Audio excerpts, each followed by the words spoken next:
Hey, so here we go. So we're learning relationship flow in Shirat Dovid. Baruch Hashem, we're sitting in the base midrash with a cold Torah around us, the energy of learning. And we are finishing off a beautiful section of Likutei Halachos. And we're going to go into a certain aspect of inner avodah, of refuah and well-being, with a few extra books in mind. We have Gedale Fenster's book on surrender, and we have The Divided Mind from John E. Sarno, Dr. John E. Sarno, and together with these three sources to give us what we need for this short connection point where we've already gone through 16 sections, or sessions rather, on this one halacha of Eshkamas Boker in the first halacha.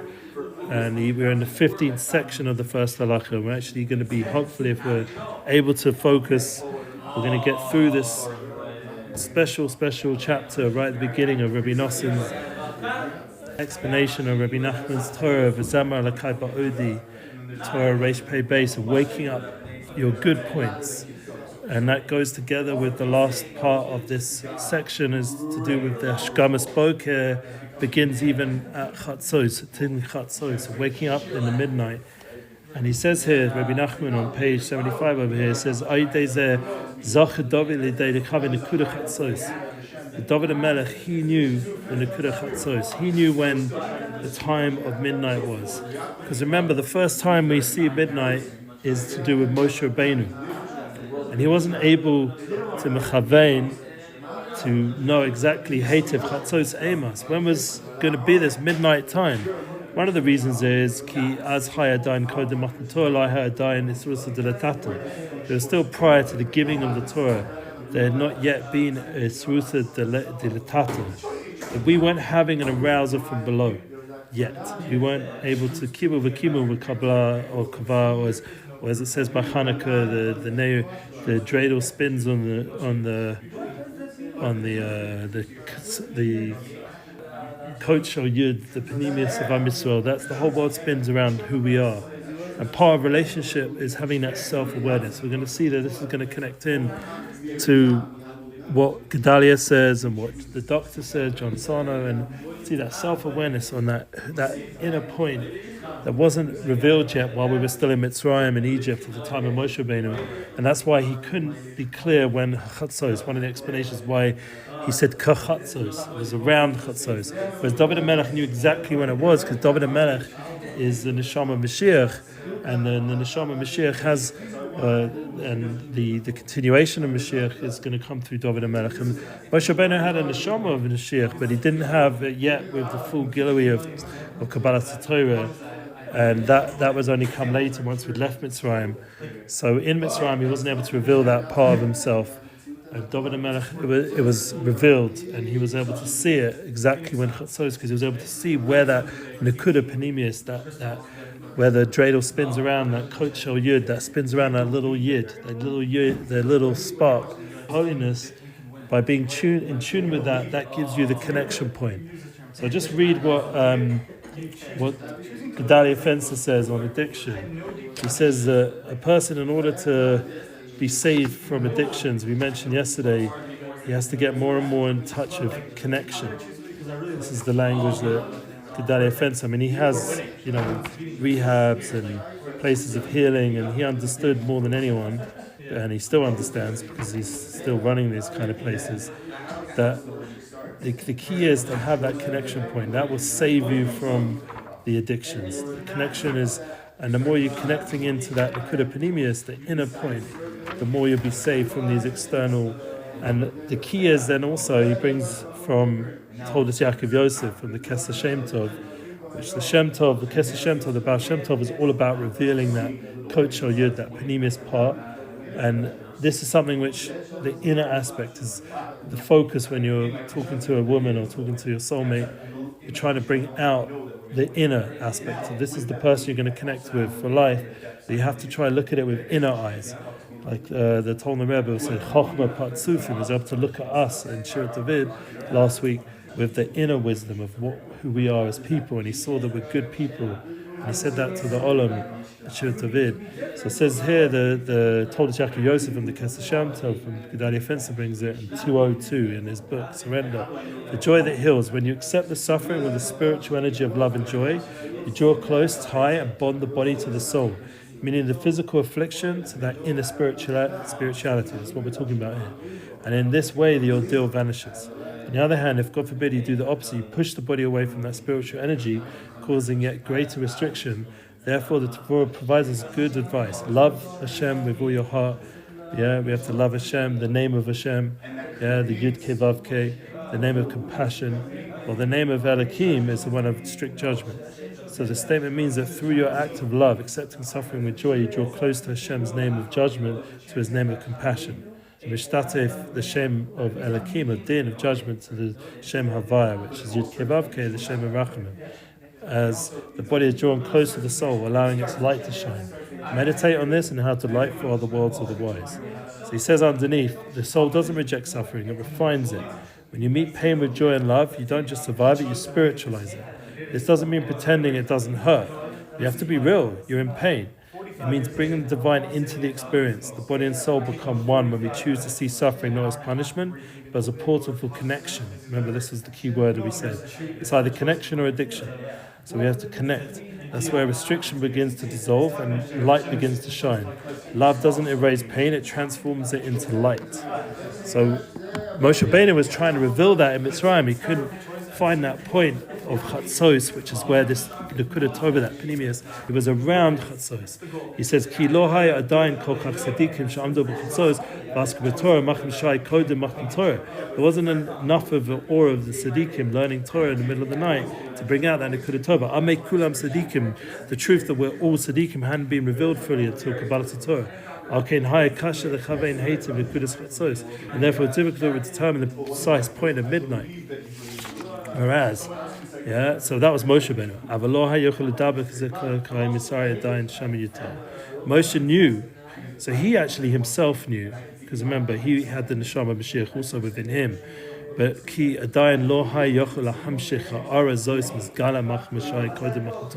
but he couldn't draw it and reveal it yet. And that's something important to realize. You're not always able to reveal that inner point to others. They're not ready for it. You're not ready for it. The situation's not ready for it. So that's what was in Mitzrayim. Whereas Dovid he had the harp above his bed, playing these beautiful niggunei. And the power of the harp issued from the Torah, as brought elsewhere in the teachings of our Master Rebbe. That's the kind of music you want to play. It comes from Torah. The kedusha and holiness of your music you're bringing down comes from Torah. You had a 5-string harp. Remember, Mashiach's going to have an 8-string harp, which is the Indian of Shmini, of Neshama, same Osius.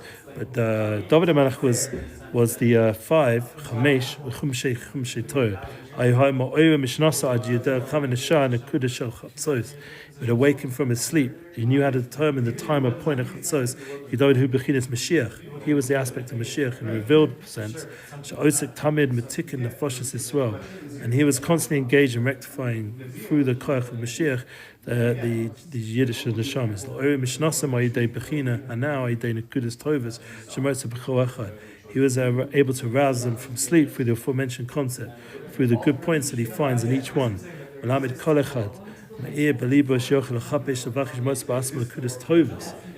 Enlightening a person's heart so he could always search for and seek out and find the good points in himself. So Dovid HaMelech is dafka from the slumber and the decline of night. He would awaken that good point. Remember, the main time is determined when he's on the verge of falling. That's when you find that Nekudah Tovah, the middle of the night. As precisely at that moment of suffering, when we said the suffering reveals the love, reveals from the din to Shem Rachamim. Precisely at that moment, Hashem will enlighten him with his chesed to save him and awaken him. If he falls, he will not be cast down. The wicked man watches for the tzaddik. Hashem will not abandon him into his hands. That's what we were learning last time. b'chinas ki yira ki azis yad efes atzor va'azav va'omer ki ro'ata ki ani hu. And it says in the rest of the pasuk, when he sees that their power is gone, with none to protect or force them, he will say, see now that I am he. So Hashem specifically comes when you feel in a useless and a pain-filled situation.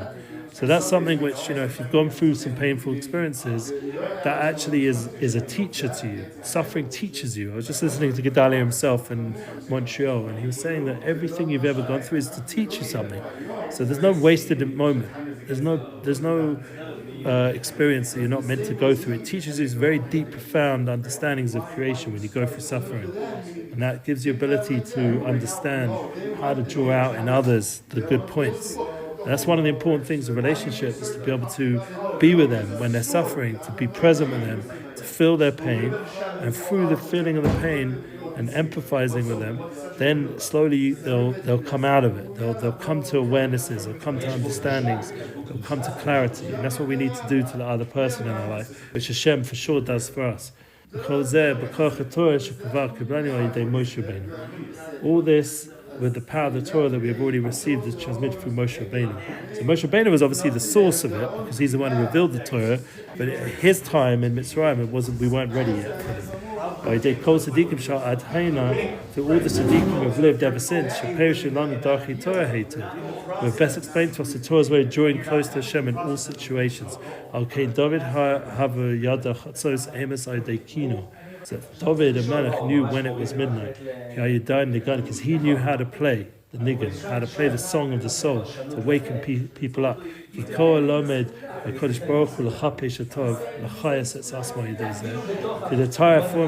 it says in the pasuk, I've seen a son of Yisrael ben Lechem, he knows how to play. It's a pasuk in Shmuel. So it goes on to say, for the entire aforementioned holy teaching, to search for the good and revive himself through it. It relates to holy melodies, the issue from the heart. That's why music, we see, is so powerful for us. We were connecting yesterday about it. And music is something, one of the best ways I connect with my wife, my soulmate, is when we had a whole special, few times we mentioned it in the podcast. We called it regrouping. How do we regroup? One of the ways is we sit together and we either watch things that we enjoy watching, like positive things, or we listen to music together. And listening to music, positive niggunim, it awakens in us the good points, the good energy between us, and then we're able to connect through that. I will sing to God with all my soul, specifically the aspect I will sing. Awake the heart and I awaken the dawn. This is the famous passage. Okay. So he's just repeating now. This is which is Rabbi Nachman's and Rabbi Noson's way. They repeat over concepts till you get it very deep inside you. But now he's adding an extra point. We said this last time, but this is something very deep. That the whole redemption is tali on us being able to tune into the good points. And the same with everything in life. Every moment of suffering is then to have a redemption prati, like an individual gala nafshi, your own personal redemption, and that leads to the gula shlema for everyone else. Gula shlema she'enach v'izgalos, which is complete redemption. How's the redemption going to come? It's going to primarily come out through the aforementioned concept of songs, of singing the good points. Here is Mashiach Elokai Yaakov Noem Zmiris Yisrael. Mashiach of the God of Yaakov and sweet singer of Yisrael. And Aidei Bechinas, the Zamra. Through this singing, I will sing the Nekudah Tovah, the positive parts. May this all come quickly in our days. Consider these ideas as it's impossible to spell everything out.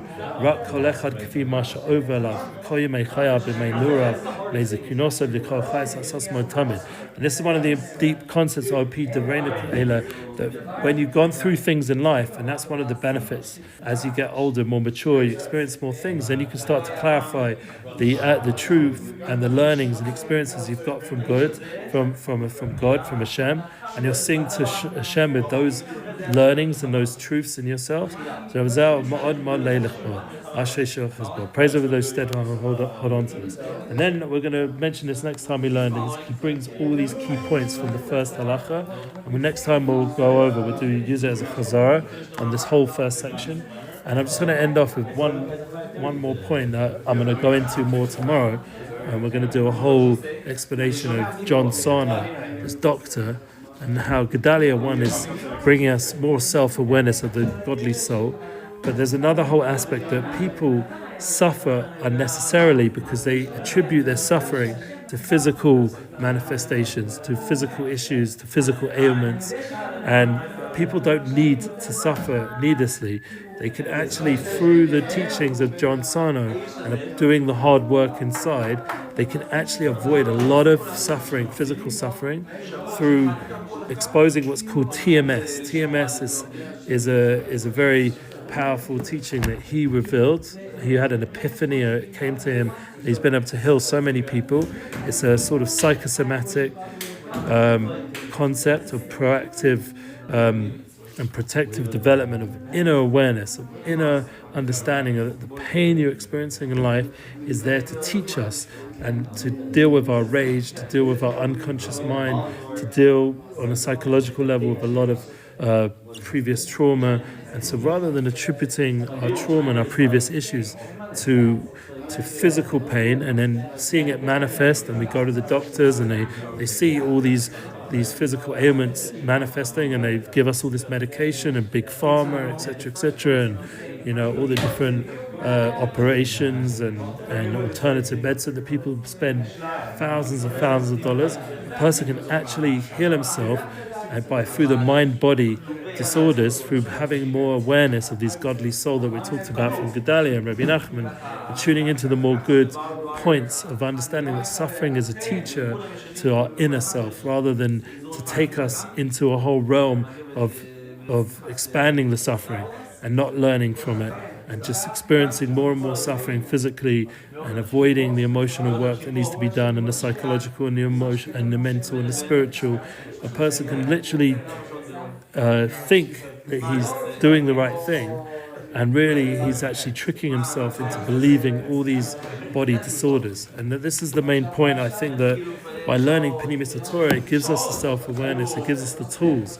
He ends off to say, he said that he believes that this concept of TMS, of the psychosomatic disorders that people get caught up with instead of facing their issues, will actually become part of mainstream medicine. Obviously, that means that the big pharma and all the big business out there won't be needed. So there's going to be obstacles to this. But by us learning and spreading these truths, we're basically saving people from unnecessary forms of pain. He goes so far to say that you can even heal major illnesses and long-term disorders. A person can heal everything almost through the power of the mind. I mean, there's a whole concept from Joe Dispenza, other people. But I do believe that, just like we just said now, that Mashiach can come in a ruchnius way through us being able to play the keynote, the right notes. So too on a physical level, we can have our own personal redemption through being aware of the truth of the soul and the emotional level and the spiritual level. We can share that together with our spouse, with our relationship flow, that we're aware, more self-aware. We're not just rushing off to doctors every minute, every time something happens. And we start to do the inner work. And through the inner work, we'll be able to, Be'ez Hashem, come to a healthy, balanced lifestyle. Like Yaakov Avinu in these pastures, Yaakov is Tiferes. It's all about harmony and health. So everyone should be blessed with these truths. This is what Yaakov Avinu was seeking out. When he went to find his soulmate, he saw people of truth and soul, Rochel Ameinu and Leah and Ameinu and Bila and Zilpah. He was able to see souls rather than just physical, even though they were beautiful, but what was beautiful about them was their neshama. Their souls were shining through them, through their eyes, through their actions, through their deep ways of being righteous women, and tuning into those souls and able to bring down the holy tribes in this week's parsha, and to understand that this is the purpose of Am Yisrael is to elevate every single aspect of creation, including the physical body and its ailments, to heal them, and including the emotional and psychological, to be tuned into the level of the soul more than the level of the other things. So, and then the soul would give clarity to everything else, and it would give us the power to redeem ourselves from everything. Amen. Amen. Have a good one.